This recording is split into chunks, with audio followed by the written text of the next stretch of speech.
morning students and welcome to class 10 SST. Myself Gayatri, and today we are going to start our new chapter number 2, the India during the struggle period 1206 AD to the 1775 AD. आज हम लोग अपना एक नए chapter के साथ अपनी class को शुरू कर रहे हैं। चैप्टर नंबर 2 है जिसका नाम ही क्या है, India during the struggle period. और इसी के साथ हमने जो चैप्टर 1 पढ़ा था उसका नाम था the India glorious India. Okay ना। अब देखिए बच्चों, चैप्टर स्टार्ट करने से पहले कुछ खास बातें हैं। जैसा कि पहले चैप्टर का इंट्रोडक्शन है कि यहाँ पर जो चैप्टर 2 है इसका हेडिंग देखकर ही आप अंदाजा लगा सकते हैं कि जो पूरा टाइम पीरियड है 1206 to 1757 AD, this time period is called as the struggle time period of the India. India का स्ट्रगल टाइम पीरियड माना गया। अब पहली चीज ये, why this year is called as the struggle period of India. India का struggle period इस time को क्यों कहा गया?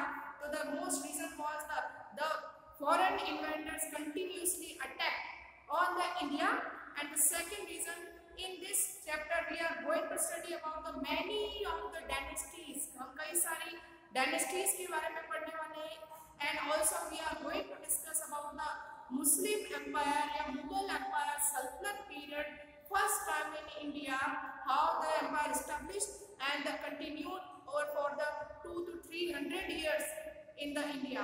आज जो हम चैप्टर पढ़ने जा रहे हैं इसके अंदर हम लोग सल्तनत और मुगल टाइम पीरियड के बारे में, मुगल एम्पायर के बारे में पढ़ेंगे। किस तरह से जो अरेबियंस और जो मंगोलियंस और जितने भी मुस्लिम्स इन्वेडर थे वो कंटिन्यू इंडिया पर अटैक करे थे, और कहीं ना कहीं कुछ ऐसे किंग्स के बारे में, कुछ ऐसे अरेबियन किंग्स के बारे में, टर्की किंग के बारे में पढ़ेंगे who came to India and established a very strong kingdom who governed or rule over the India for the 200 to 300 year।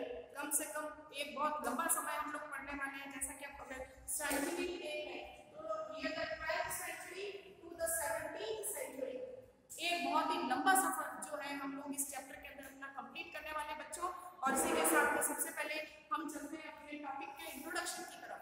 As you know, we already study about the foreign invaders in our last chapter. हमने अपने last chapter में ये पढ़ लिया था कि कई सारे फॉरेन इन्वेडर जो थे कंटिन्यूअसली इंडिया पर अटैक कर रहे थे। इनमें से हमने शकास के बारे में पढ़ा, हुलास के बारे में पढ़ा, कुशानास के बारे में पढ़ा, ठीक है ना। और इसी कड़ी को आगे बढ़ाते हुए यहाँ पर हम जो चैप्टर पढ़ रहे हैं उसमें हम अरेबियंस, अरब्स और मुस्लिम इन्वेडर्स के बारे में डिस्कस करने जा रहे हैं। तो पहली चीज तो यही है कि the struggle period of India from 12th to 17th century we are going to discuss the many foreign invaders and the Arabian and the Muslim ruler who came to India, attacked the India and established a very vast kingdom। तो चलिए चलते हैं अपने इस नए chapter की शुरुआत करते हैं इंट्रोडक्शन के साथ और कुछ बेसिक चीजें जान लेते हैं। तो ठीक है, तो पहली चीज है कि आज का जो सब टॉपिक आपका रहेगा बच्चों वो रहेगा पहला थोड़ा इंट्रोडक्शनरी पार्ट जो आपका चलेगा, and after that we will complete the Ghulam dynasty in this class. आज हम अपनी क्लास के अंदर एक डायनेस्टी की शुरुआत करेंगे और कुछ कैरेक्टर्स डायनेस्टी के अंदर हम लोग अपने पढ़ेंगे, ठीक है ना। तो first thing is that the invention of the Arabians and the Muslim continued all over the India for a very long time period, and we got the proof from the many books, just like यहाँ पर मैं आपको कुछ example दे रही हूँ जिससे ये proof होता है कि ओवर द 6th century से ही इंडिया पर कई सारे अटैक अरेबियंस और मुस्लिम्स के स्टार्ट हो चुके थे, जिसमें से the first naval attack in the 636 AD, the invention of the Arabs at the Thane. सबसे पहले इंडिया के ऊपर अरब्स का या अरेबियन इन्वेडर्स का पहला नेवल अटैक हुआ था। नेवल अटैक आप समझ गए होंगे, समुद्री सेना की तरफ से जो अटैक हुआ था इंडिया पर वो हुआ था 636 AD के अंदर, जो हुआ था थाने के ऊपर। महाराष्ट्र के अंदर, पुणे आपने सुना होगा, पुणे के पास ही पड़ता है थाने नाम की जगह जो आज भी है। तो यहाँ पर पहला इंडिया पर अरेबियन अटैक हुआ था, नेवल अटैक हुआ था 636 AD के अंदर। और ऐसी जो हमको इंफॉर्मेशन है, we got that information from a book named Futuhul Buldan. ये फुतुहुल बुल्दान जो है ये एक बुक है जिससे हमको इस नेवल इन्वेशन के बारे में, नेवल अटैक के बारे में पता चलता है कि 636 एडी के अंदर एक नेवल अटैक अरेबियंस ने थाने पर किया था महाराष्ट्र के ऊपर। और ऐसी जो इंट्रोडक्शन है या सॉरी ऐसा जो इंफॉर्मेशन है वो हमें बुक से मिलती है जिसका नाम है फतह उल मुल्तान। ठीक है, अब हम चलते हैं सेकंड स्टेप की तरफ। देखिए स्टूडेंट्स कंटिन्यू आप देखेंगे आगे जो मैं पढ़ा रही हूँ धीरे धीरे किस तरह से अरेबियंस जो मुस्लिम्स हैं जो इंडिया पर कंटिन्यू आ रहे हैं और अटैक कर रहे हैं। तो यहाँ पर एक फेमस अटैक और था the Arabian invented the Bharuch and the triple part. और यहीं पर सेकंड जो स्टेप था उसमें अरेबियंस ने इंडिया का जो भरूच वाला जो एरिया है यही गुजरात के पास ही वहां पर और इसी के साथ में जो टेबल पोर्ट है यहाँ पर इन्होंने अटैक किया और इस रीजन को इन्होंने इन्वेंट कर लिया, जीत लिया। तो कहीं ना कहीं आप कह सकते हैं कि एक छोटी सी शुरुआत इन लोगों ने अपनी कर ली थी। और इसी के साथ तीसरा जो स्टेप है 712 एडी 1712 एडी के अंदर अकॉर्डिंग टू द चचनावा, ये बुक का नाम है इस बुक।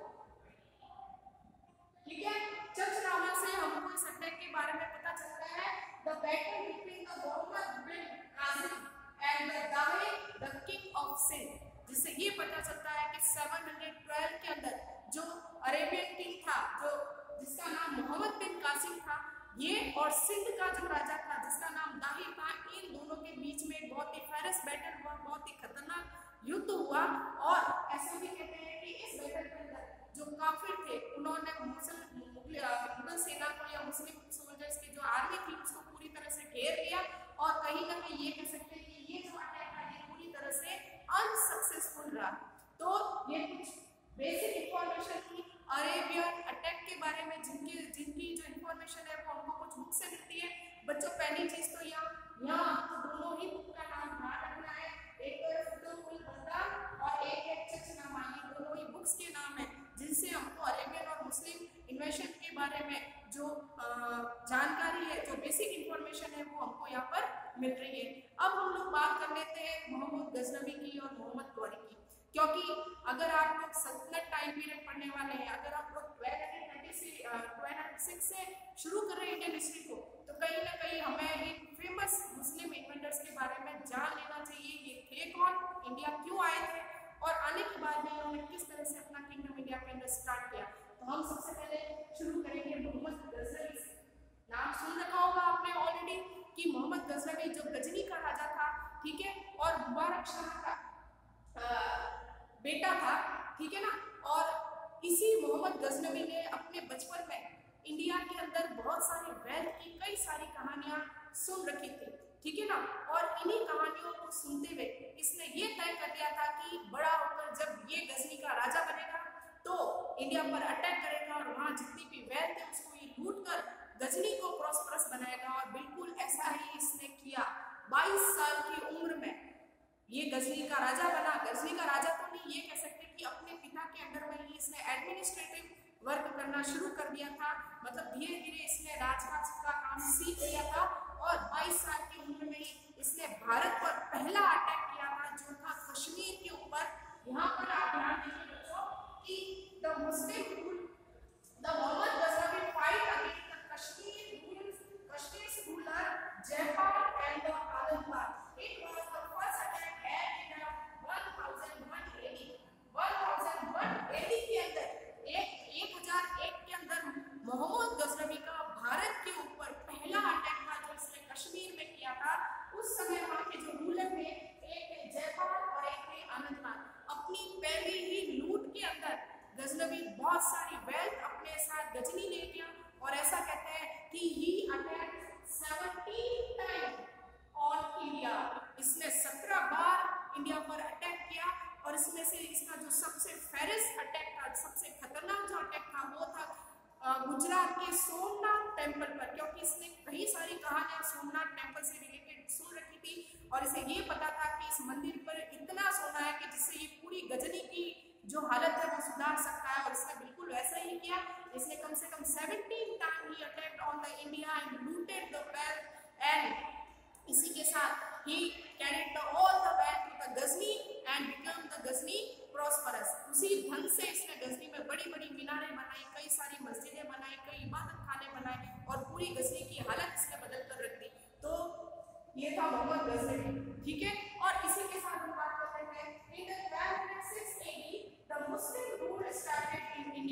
इंडिया के अंदर मुस्लिम रूल की स्टार्टिंग 1206 AD से मानी जाती है।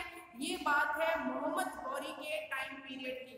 आप लोगों ने अपनी क्लास 8 के अंदर बच्चों ऑलरेडी पृथ्वीराज चौहान के बारे में पढ़ा होगा, ठीक है। और इसी के साथ में आप लोगों ने तराइन वॉर के बारे में भी बिल्कुल पढ़ा होगा, क्योंकि आपकी 6-7 की क्लास के अंदर आप लोग ऑलरेडी ये कुछ बेसिक जो इंफॉर्मेशन जो हम इस चैप्टर में डिस्कस करने जा रहे हैं, इसमें कुछ टॉपिक आप लोग ऑलरेडी अपनी क्लास स्टडी के अंदर कंप्लीट कर चुके हैं। लेकिन फिर भी आपकी नॉलेज के लिए मैं बताऊंगी कि गजनवी जो था इसका मेन एम इंडिया पर एडमिनिस्ट्रेशन या रूल करना नहीं था। He was only wanted the wealth of the India, so he attacked on the India. But the next ruler Muhammad Ghori, who came to India only for the rule and looted the India। अब यहाँ पर मोहम्मद गौरी की बात चल रही है। ये मोहम्मद गौरी जो है वो 11th सेंचुरी के अंदर, या कह सकते हैं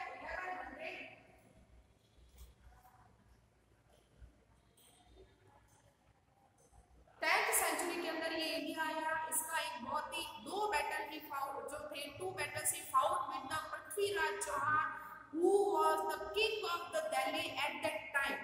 मोहम्मद गौरी ने भी कई सारे अटैक किए इंडिया के ऊपर, बट वो हर अटैक के अंदर जो है हारा। और ऐसा भी कहते हैं he fought 23 times against the Prithviraj Chauhan and each and every time he got the unsuccess। उसे सफलता नहीं मिली। ऐसा कहते हैं कि 33 बार। चंद्रबरदाई का नाम आपने सुना होगा, जिसने पृथ्वीराज रासो नाम की बुक लिखी।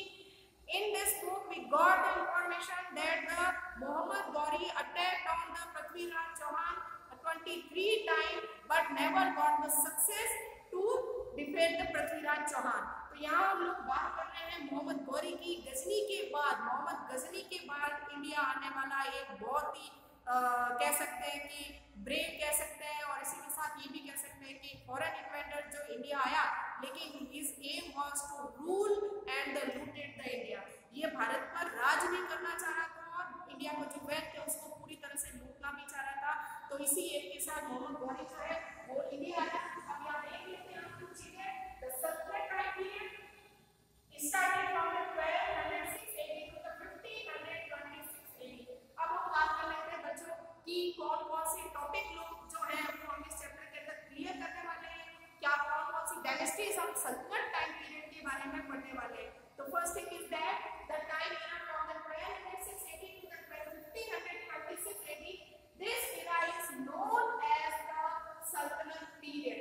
ये जो टाइम पीरियड है 1206 से 1526 का, इसे सल्तनत टाइम पीरियड के नाम से जाना जाता है, because the Kings upon the title of the Sultan, that's why this period is called as the Sultanate period।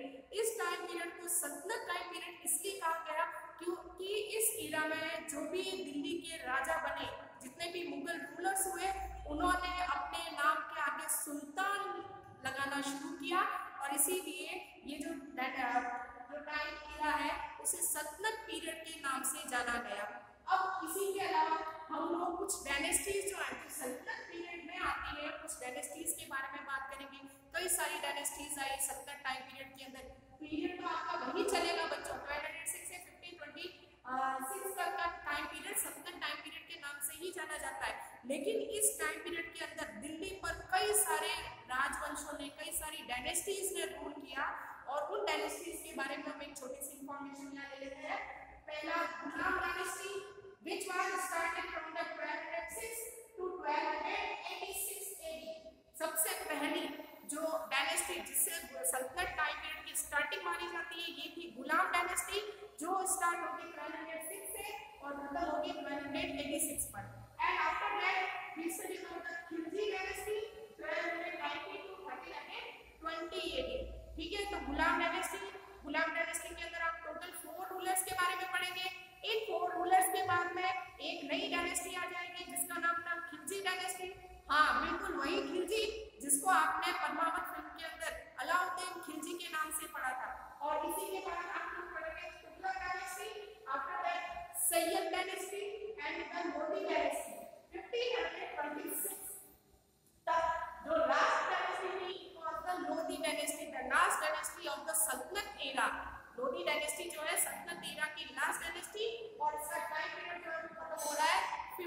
1526। तो 1526 तक का टाइम पीरियड जो है it was called as the sultanate time period. अब हम वापस आ जाते हैं कि ये जो गुलाम डायनेस्टी है, how this dynasty started in India, या ये कह सकते हैं हाउ द सल्तनत पीरियड या सल्तनत डायनेस्टी जो है इसकी शुरुआत कैसे होती है। तो लेट्स लुक एट द कुछ पीछे चलते हैं हम लोग और जान लेते हैं कि 1091 AD the war of the Tarain first between the Prithviraj Chauhan and the Mohammad Ghori. यहाँ आपको बच्चों ध्यान में रखना है कि तराइन एक जगह है, तराइन के अंदर दो वॉर हुए थे, दोनों ही वॉर जो है दो लोगों के बीच में हुए। Prithviraj Chauhan who was the ruler of the Delhi at that time, ये उस समय दिल्ली का राजा था। He was also known as the last Hindu ruler of the Delhi, Delhi का आखिरी हिंदू रूलर के नाम से भी इसे जाना जाता है, क्योंकि पृथ्वीराज चौहान के बाद सीधा कौन आ जाएगा, कुतुबुद्दीन ऐबक। मोहम्मद गौरी जो है वो पृथ्वीराज चौहान को हरा देते हैं। तो यहाँ हम देखते हैं 1091 AD के अंदर war of Tarain first was है between the Prithviraj Chauhan and the Mohammad Ghori. In the first war of Tarain the Prithviraj was the victorious. पहली जो तराइन का वॉर था उसके अंदर पृथ्वीराज चौहान जो है इस बैटल के अंदर इन्होंने गौरी को हरा दिया, मतलब पृथ्वीराज चौहान जीत गए। और अपनी जीत की खुशी, ऐसा कहते हैं कि इन्होंने 1 साल तक जो है इस खुशी को इन्होंने मनाया, और कहीं ना कहीं ये एक चीज भूल गए, एक बहुत अच्छे रूलर होकर भी इन्होंने ध्यान नहीं दिया कि दुश्मन पर कभी भरोसा नहीं करना चाहिए, दुश्मन पलट कर वार जरूर करता है। और यही इनकी गलती थी। इस एक छोटी सी गलती ने इंडियन हिस्ट्री को पूरी तरह से बदल के रख दिया। अब हुआ क्या ऐसा कि हिस्ट्री बदल गई, तो देखते हैं 1092 के अंदर the war of the Tarain second between the Prithviraj Chauhan and the Mohammad Ghori. वापस 1 साल बाद ही गौरी ने अपनी पूरी की पूरी ताकत जो है वो लगा दी, एक बहुत बड़ी आर्मी, ऐसा कहते हैं कि 1,20,000 सोल्जर्स तो थे गौरी के पास में, और इतनी बड़ी सेना के साथ he fought with the Prithviraj Chauhan, and second time the Prithviraj Chauhan was defeated by the Muhammad Gauri, and this was the establishing of the Mughal Empire in the India। और यही से मुगल एम्पायर की शुरुआत मानी जाती है भारत के अंदर। आपको वापस रिमाइंड करा रही हूँ बच्चों कि 1091 के अंदर तराइन का पहला वॉर हुआ, 1092 के अंदर तराइन का सेकेंड वॉर हुआ। फर्स्ट वॉर के अंदर जो जीत हुई वो हुई पृथ्वीराज चौहान की, लेकिन पृथ्वीराज चौहान ने अपने दुश्मन को कमजोर समझा। सबसे बड़ी गलती ये रही कि इसने मोहम्मद गौरी को भारत के बाहर तक नहीं खदेड़ा, और जिस कारण ये 1 साल के अंदर ही मोहम्मद गौरी एक बहुत बड़ी सेना के साथ, एक आर्मी के साथ वापस इंडिया आया। इंडिया पर इसने पृथ्वीराज चौहान पर अटैक किया, और इस बार तैयारी ना होने के कारण पृथ्वीराज चौहान जो है वो मोहम्मद गौरी से हार गए, और यहीं से इंडिया की हिस्ट्री पूरी तरह से बदल जाती है। यहाँ पर एक बहुत बड़ा चेंज आप देखेंगे, जैसा कि मैंने आपको बता दिया कि Prithviraj Chauhan was the last Hindu ruler of the Indian history, और इसी के बाद the Mohammad Ghori was become the ruler of the Delhi. It was the capital city of the India, और यहीं से हिस्ट्री पूरी तरह से बदल गई हमेशा के लिए, ठीक है ना।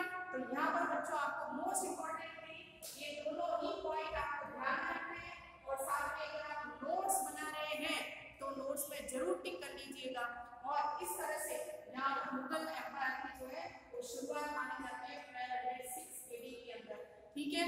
अब दूसरी चीज ये कि मोहम्मद गौरी जो था वो भारत में नहीं था, मतलब he victory over the Delhi, but he came back, go back to his country.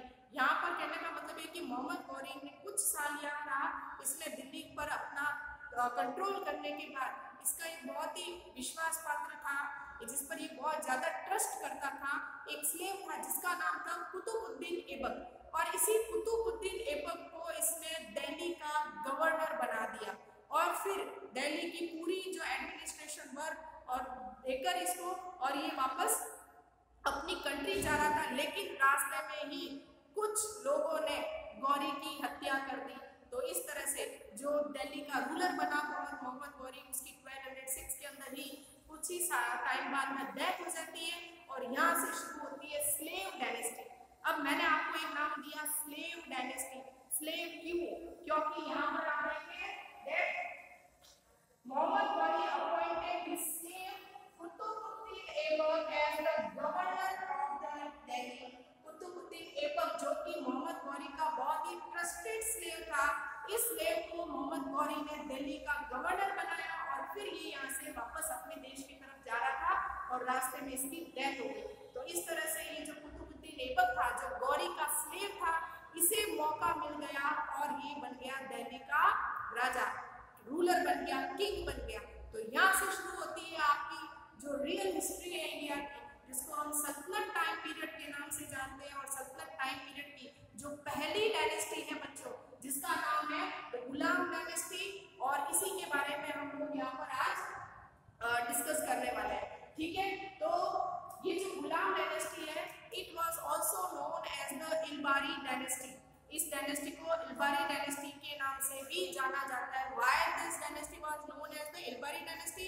Because the Qutubuddin Aibak was belonging to the Ilbari Turk. ये इल्बरी तुर्क था, इसीलिए इसकी डायनेस्टी को इल्बरी डायनेस्टी के नाम से भी जाना जाता है, गुलाम डायनेस्टी के भी नाम से भी जाना जाता है। तो अब हम बात करते हैं कुतुबुद्दीन ऐबक की। वापस बता देती हूँ, मोहम्मद गौरी जिसने इंडिया पर सबसे पहले मुगल एम्पायर को एस्टेब्लिश किया, और गौरी ने अपना गवर्नर अपॉइंट किया था कुतुबुद्दीन ऐबक को। ऐबक एक स्लेव था, इसीलिए इस डायनेस्टी का नाम भी स्लेव डायनेस्टी पड़ गया। ठीक है, तो अब यहाँ देखते हैं कुतुबुद्दीन ऐबक गुलाम डायनेस्टी के अंदर हम लोग पहले डिस्कस करेंगे जो फेमस रूलर जो इस डायनेस्टी से रिलेटेड थे। उसमें पहला नाम आएगा Qutubuddin Aibak. After the Qutubuddin Aibak Iltutmish become the ruler, he was the son in law of Qutubuddin Aibak. मतलब ये कुतुबुद्दीन ऐबक की बेटी का हस्बैंड था, या ये कह लीजिए जवाई था। ठीक है, after the Iltutmish her daughter Razia Sultan become the ruler of the Delhi, and the last ruler of the, ऐसा कह सकते हो, powerful ruler of the Ghulam dynasty was the Balban. Last तो नहीं कह सकते, लेकिन एक बहुत ही पावरफुल रूलर था इस डायनेस्टी का। तो ये टोटल मिला के we are going to discuss the 4 ruler of the Ghulam dynasty. Let's start with the Qutubuddin Aibak. The time period of the Qutubuddin Aibak started from the 1206 to 10 AD। लगभग 1206 से लेकर 1210 तक कुतुबुद्दीन ऐबक का टाइम पीरियड माना जाता है। ठीक है, और इसी के साथ में the slave of the Mohammad Ghori known as the Lakh Bakhsh. इसी के साथ में एक चीज और ध्यान रखनी है, he was known as the Lakh Bakhsh because he gave the, आप कह सकते हैं कि इसने ये कई लाखों रुपए जो है वो लोगों को मदद करने के लिए दान में दे देता था, और इसीलिए इसे लाख बख्श के नाम से जाना गया। And the founder of the slave dynasty, और इसी के साथ में वो स्लेव डायनेस्टी का फाउंडर भी माना गया, जिससे इस डायनेस्टी की शुरुआत की। ठीक है ना, and the capital city was the Lahore. इसकी जो कैपिटल सिटी थी वो थी लाहौर, जो आज एट प्रेजेंट पाकिस्तान में आता है। ठीक है ना, and his teachers were the Hasan Nizami, और इसका एक टीचर थे जिनका नाम हसन निजामी था, जो इनके कोर्ट में हमेशा इनके साथ खड़ा रहा करते थे। ठीक है ना, देखिए बच्चों, कुतुबुद्दीन ऐबक के बारे में, अगर इनकी लाइफ की हिस्ट्री के बारे में हम लोग बात करें, तो इंडिया में रूलर बनने के बाद में, राजा बनने के बाद में इन्होंने कोई खास, ये कह सकते हैं कि अपने किंगडम को इन्होंने एक्सटेंड नहीं किया, क्योंकि इनकी जो आफ्टर बिकमिंग द रूलर इनकी जो एज थी वो बहुत छोटी थी। कैसे थी? देखिए, he built the first floor of the Qutub Minar. इन्होंने एक ही फेमस काम किया राजा बनने के बाद, सुल्तान बनने के बाद, कि इन्होंने कुतुब मीनार का काम शुरू कराया, और इसकी जो फर्स्ट फ्लोर है कुतुब मीनार की, उसको इसने पूरा करवाया। अब ये कुतुब मीनार जो है इन्होंने बनवाई हुई थी in the memory of the Sufi Sant name Khwaja Qutubuddin Bakhtiyar काकी। ये यहाँ से आपका बन गया एक बहुत ही इंपॉर्टेंट और बहुत ही अच्छा क्वेश्चन कि हु बिल्ट द कुतुब मीनार, या ये कह सकते हैं कि कुतुब मीनार की शुरुआत किसने कराई? तो कुतुबुद्दीन ऐबक, जिसने कि कुतुब मीनार को शुरू करवाया। एंड इसने ये जो कुतुब मीनार है ये किसकी याद में बनवाई गई? तो the Sufi saint Khwaja Qutubuddin Bakhtiyar Kaki की मेमोरी के अंदर जो कुतुबुद्दीन ऐबक है उसने इस कुतुब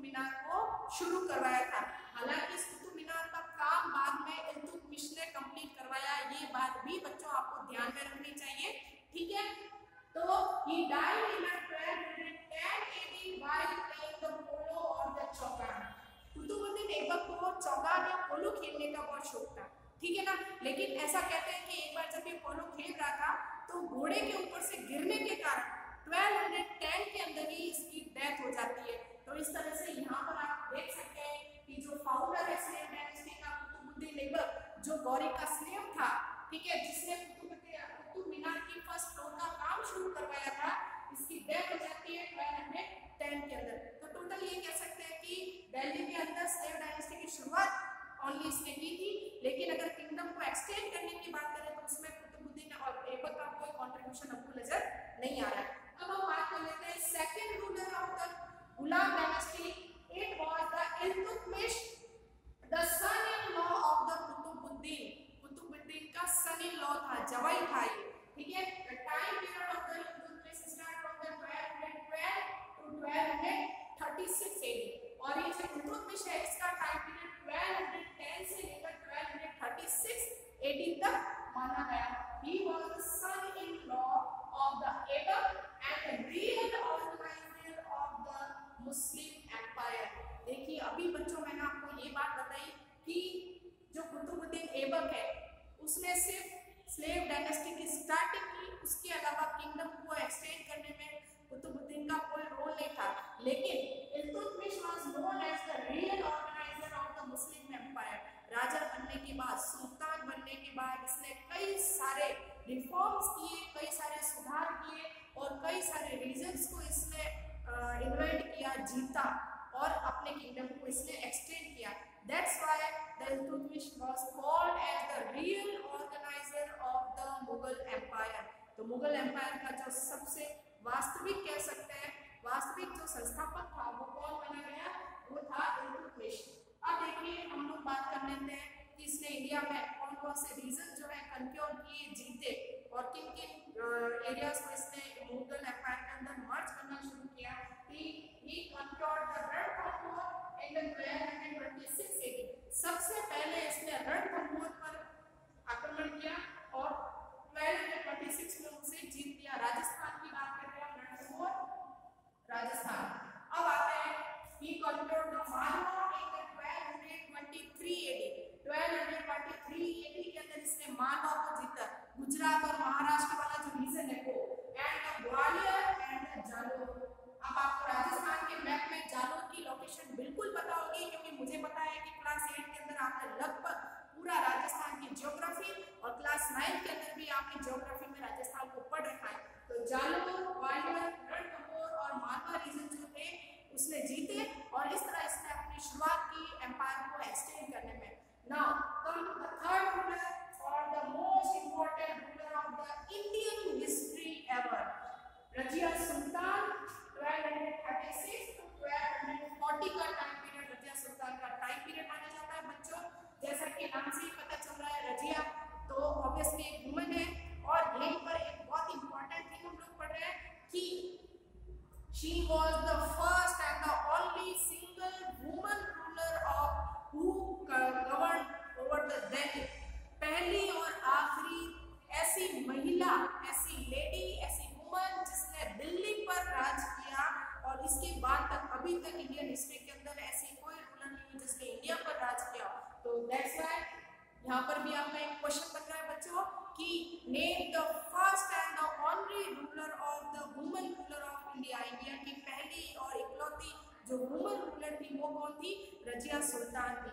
अभी रजिया सुल्तान थी कौन, ये रजिया सुल्तान जो है वो इल्तुतमिश की बेटी थी। देखिए बच्चों, इल्तुतमिश के कई सारे बेटे थे, लेकिन उनमें से कोई भी जो है वो लायक नहीं था, ठीक है ना, राजा बनने के लायक नहीं था। और यहीं पर after the assassination of the Rukunuddin Firoz Shah, the Firoz Shah Papa, he was the son of the Iltutmish। Iltutmish का सन था, बेटा था, जिसकी हत्या कर दी गई थी। और इसी रुकनुद्दीन फिरोज शाह की हत्या के बाद में इल्तुतमिश ने अपनी बेटी रजिया को दिल्ली का सुल्तान बनाया। अब यहाँ पर कितनी बड़ी बात है, हम लोग बात कर रहे हैं मुगल एम्पायर की, हम लोग बात कर रहे हैं एक नए टाइम पीरियड की, और यहाँ पर एक लेडी जो दिल्ली पर हुकूमत करने जा रही है। और इसी को ध्यान में रखते हुए एक चीज और की, इल्तुतमिश को पहले से ही पता था कि उसका एक भी बेटा राजा बनने लायक, सुल्तान बनने लायक नहीं है, और किसी कारण वो शुरू से ही अपनी बेटी को सुल्तान बनाना चाहता था। और उसे मौका कब मिला? जब उसकी बेटी की हत्या कर दी गई, रुकनुद्दीन फिरोज शाह की हत्या हो गई और उसके बाद में जो इल्तुतमिश है उसने अपनी बेटी रजिया सुल्तान को दिल्ली का सुल्तान जो है वो बना दिया। ठीक है ना? The Iltutmish daughter become the ruler, the Turkish aristocrat proposed the Razia. अब यहाँ पे एक बहुत ही नया वर्ड जो है बच्चों हम लोग डिस्कस कर रहे हैं, ये अरिस्टोक्रेट क्या होता है। देखिए अगर हम बात करें कुतुबुद्दीन ऐबक की, यहाँ से आप देखेंगे कि जो सुल्तान का जो कोर्ट होता था, जो दरबार होता था, उसके अंदर कुछ अमीर लोग होते थे जिनका अपना एक रुतबा होता था, अपनी एक पोस्ट होती थी और ये पैसे के मामले में और एडमिनिस्ट्रेशन के मामले में भी बहुत ज़्यादा एडवांस थे। और ऐसे ही एक ग्रुप जो था अमीरों का, यही जो अमीर थे इनको अरिस्टोक्रेट कहा गया। इनका सुल्तान पर लगभग पूरा कंट्रोल होता था। और आगे आप जब पढ़ेंगे बलबन के बारे में तो आप देखेंगे कि इल्तुतमिश के टाइम पीरियड से ये जो अरिस्टोक्रेट थे, ये जो अमीर थे, ये सुल्तान के दरबार के अंदर बहुत ज़्यादा पावरफुल होते जा रहे थे। मतलब इनका मन होता तो जिसको ये पसंद करते उसी को ये राजा बना देते, उसी को ये सुल्तान बना देते और सुल्तान को गद्दी पर हटाना इनके लिए चुटकियों का खेल हो गया था। तो कहने का मतलब धीरे धीरे अरिस्टोक्रेट्स की जो पावर थी, जो इन अमीर लोगों की पावर थी, वो सुल्तान के कोर्ट के अंदर बढ़ती जा रही थी और इसी का फायदा इन लोगों ने आगे भी बहुत ही उठाया, क्योंकि किंग पर, सुल्तान पर पूरा कंट्रोल इन लोगों का होता था। तो आप समझ सकते हैं कि सुल्तान बने रहने के लिए इन लोगों को खुश रखना बहुत जरूरी था सुल्तान के लिए। तो ये जो अमीर लोग होते थे इनको कहा गया अरिस्टोक्रेट। अब जो सुल्तान का जो दरबार होता था उसके अंदर मोस्टली जितने भी अरिस्टोक्रेट थे वो सारे के सारे कौन थे? टर्किश थे, तुर्की सुल्तान अमीर थे। ये सारे तुर्की से आए थे और सारे के सारे अमीर होना बनते थे। ठीक है ना? इन्होंने अपोज किया कि रजिया जो है वो एक वुमन है और इसीलिए वो सुल्तान नहीं बन सकती। और ये आप समझ सकते हो कि अगर दरबार के अंदर कुछ पावरफुल पर्सनालिटीज अगर आपको अपोज कर रही है तो आपके लिए वहां पर अपनी पोस्ट पर बने रहना कितना मुश्किल होगा।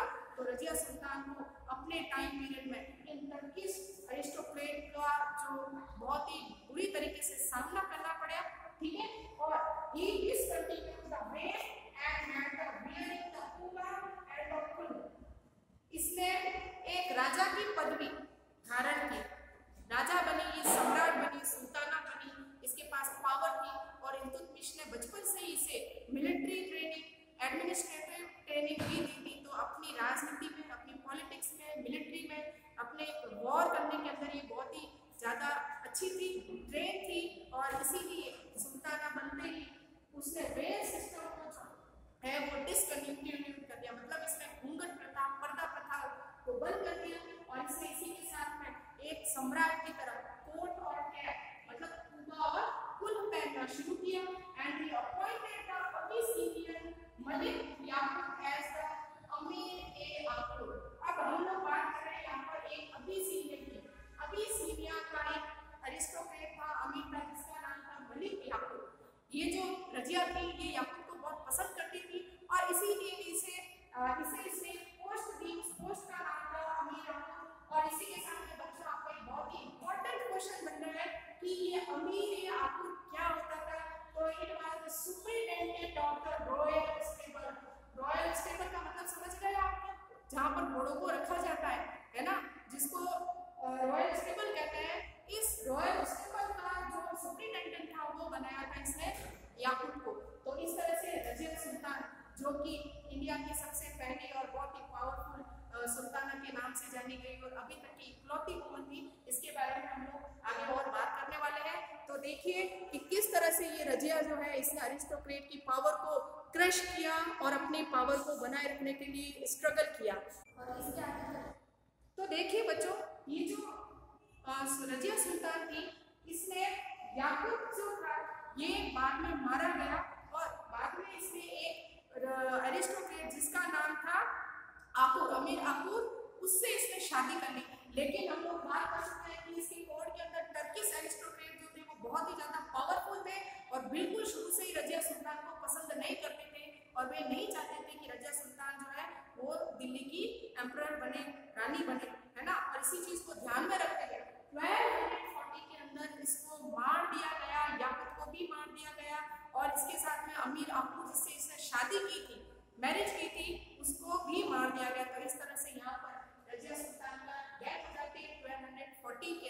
तो बच्चों आज की क्लास में हमने रजिया सुल्तान तक गुलाम डायनेस्टी के टोटल 3 रूलर्स के बारे में पढ़ा है। और कल की क्लास के अंदर मैं एक बहुत ही पावरफुल पर्सनालिटी, जो गुलाम डायनेस्टी की बहुत ही पावरफुल पर्सनालिटी थी, जहाँ से हर साल आपके एक बहुत अच्छा क्वेश्चन आता है, बलबन के बारे में पढ़ेंगे।